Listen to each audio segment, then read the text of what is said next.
Using a VPN while torrenting is absolutely vital. Without one, your IP address is left exposed to everyone else torrenting the same file as you, and your internet service provider can see the file names of everything you download or upload. However, not every VPN is up to the task. In fact, some don't even work with torrenting at all, making your selection useless. We run every VPN we test through a bespoke torrenting methodology with the aim of working out scientifically what the best VPN for torrenting actually is. And in this video, we're going to reveal the top 3. They're fast, feature-packed, and most importantly, super secure and private. For Top 10 VPN, I'm Callum. Let's get started.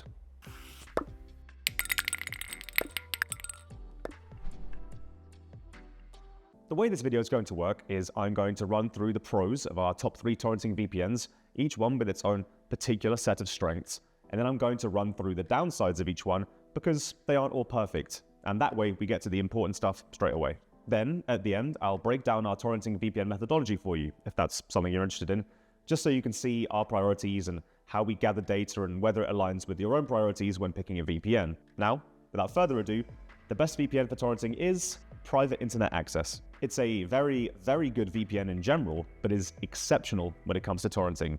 It almost feels like it was designed primarily with that in mind. First off, it's extremely fast. On a connection limited to 10 megabytes per second, it averages a download bitrate of 9.6 megabytes per second, a loss so minimal that you'll hardly notice it's running. It also lets you torrent on all of its many thousands of servers without restriction, so wherever you are in the world, you can enjoy those fast speeds too. PIA is also super reliable and safe. In all our years testing, it's never suffered from a data leak or a server breach. Its kill switch works 100% of the time, and it has built-in leak protection for both IPv4 and IPv6, so both of your IP addresses stay hidden. It's actually its array of extra features that really set it apart from its competitors when it comes to torrenting. PIA has regular third-party audits of its setup and infrastructure, so that you can be sure it's doing everything that it says it does. It also runs on a diskless or RAM-only server network. These server stacks operate in a way that makes it literally impossible for your torrenting data to be stored on them, meaning that your secret data is genuinely inaccessible to prying eyes. PIA also supports port forwarding for the best speeds possible and has an advanced kill switch option that will prevent any internet activity at all if PIA isn't connected to a server, meaning your IP won't leak because of user error, like forgetting to turn your VPN on before opening your torrent client. We've all done it. As a final cherry on top, private internet access is cheap too. The equivalent of just over $2 a month if you sign up to its longest plan. Well worth it for the security it guarantees, in my opinion. The second best torrenting VPN is Astrill. You weren't expecting that one, were you? It secures the number 2 spot mostly off of the back of one big reason. It is the fastest torrenting VPN out there. And I mean that literally. It's basically lossless. On our 10 megabyte per second connection, it downloaded torrents at an average speed of 10 megabytes per second.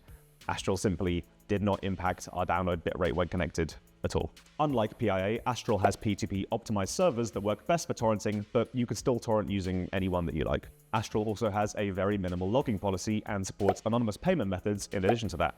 It's something we always appreciate seeing from VPN services, as it just seals off another potential avenue through which you could otherwise be identified. It uses all the same protocols that PIA does and also supports port forwarding to help you get those blazing speeds. It's not a super popular VPN, but the test results are too strong to ignore. We fully recommend you consider it for torrenting. Our third and final selection certainly is popular. It's ExpressVPN. And it's popular for good reason. It's the strongest VPN overall according to our general testing methodology, so naturally, a big part of that is through being very, very good for torrenting.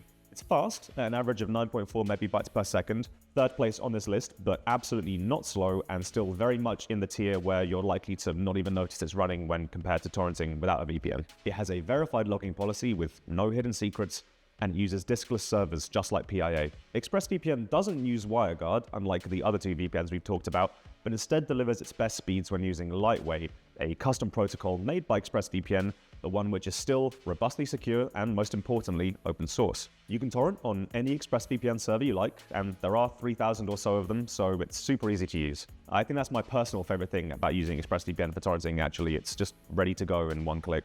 That's the most important set of details to know about our torrenting VPN picks. They all differ slightly, but they're also all excellent choices that will serve you well. Just connect to a server before you start downloading or seeding, and you're all set. However, they aren't perfect, and while none of these downsides are severe enough that they should stop you from considering one of them, it's still our responsibility to fill you in. Here's all of the relevant downsides to our torrenting VPN picks. Private internet access is headquartered in the United States. If you know anything about VPNs, then you know that that kind of sucks. It's a terrible place to base a VPN due to the many intrusive and privacy-hostile data laws that it has. However, we strongly believe that PIA's excellent logging policy, combined with its top-of-the-line infrastructure and approach, means that this downside is largely mitigated.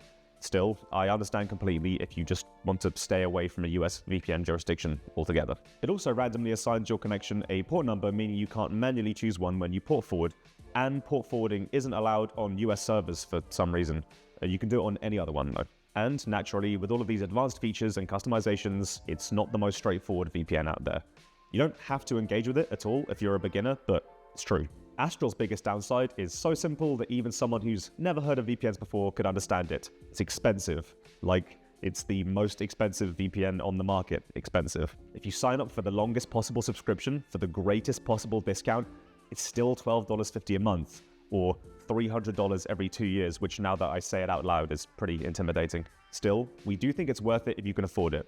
If money's no object, then something else that might put you off is its unverified logging policy. Historically, we have no reason to doubt Astrill's claims, but it's always nice to be reassured by a third-party auditor. It also has a much smaller server network than our other selections, and just like PIA, you've got to do some tinkering under the hood to get port forwarding set up, or to optimize it fully for torrenting in general. Finally, ExpressVPN, whose biggest weakness is also that it's expensive. It's less than half the price of Astrill at its cheapest, but that's still significantly higher than the average VPN. Astrill just kind of skews the scale that much. Also, while we warn that port forwarding can take a bit of know-how to set up on Astrill and PIA, ExpressVPN simply doesn't offer port forwarding at all. You can't customize its kill switch to the same degrees as the others either, and as I mentioned earlier, it's the slowest of the three. Now, to prove that we're not just picking favorites, I think it's important to go into how we test and evaluate torrenting VPNs. If you care to stick around, we're going to break down the top 10 VPN torrenting test methodology. We come up with a unique methodology for every different roundup on top10vpn.com, but I'm particularly fond of the torrenting one because it's particularly transparent and data-driven. A VPN can earn between 0 and 10 for torrenting depending on how it performs in each of the following criteria, ordered from greatest to smallest weighting: download bitrate, security technical features, privacy and logging policy, P2P servers, and additional torrenting features. Now, if we've done our maths right, those weightings should all add up to 100%. To accurately and fairly test the file sharing bitrate, we actually created our own torrent tracker that's solely used for this test. It's 1 GB in size, and only we have access to it. Using the latest version of qBittorrent, we then disable DHT and prevent any other means of outside communication. We connect to our office's fixed 10 MB per second broadband line, connect the VPN to a nearby server, and download the torrent. The torrent client tells us its average download speed. Of course, the faster the better. For security and technical features, we actually take this rating from the section of our main review that shares the same name. The features we look out for and test for are always important whether you're torrenting or not, so this section doesn't really need much tweaking at all. Every VPN is tested for a variety of leaks using our range of in-house testing tools. If a leak is detected, then a VPN will naturally be rated very, very poorly. Another section taken straight from our reviews, we built a bespoke in-house calculator designed to accurately summarize the strengths of a VPN's logging policy, along with its history and trustworthiness. We check for dozens of factors, including what a VPN logs, how long it logs it for, where it stores those logs, who owns it, and whether or not anyone has audited it. Plus, has there ever been any hacks or leaks or cooperation with authorities, all that bad stuff. Of course, the absence of any of those, plus as few logs retained for as little as possible, the better.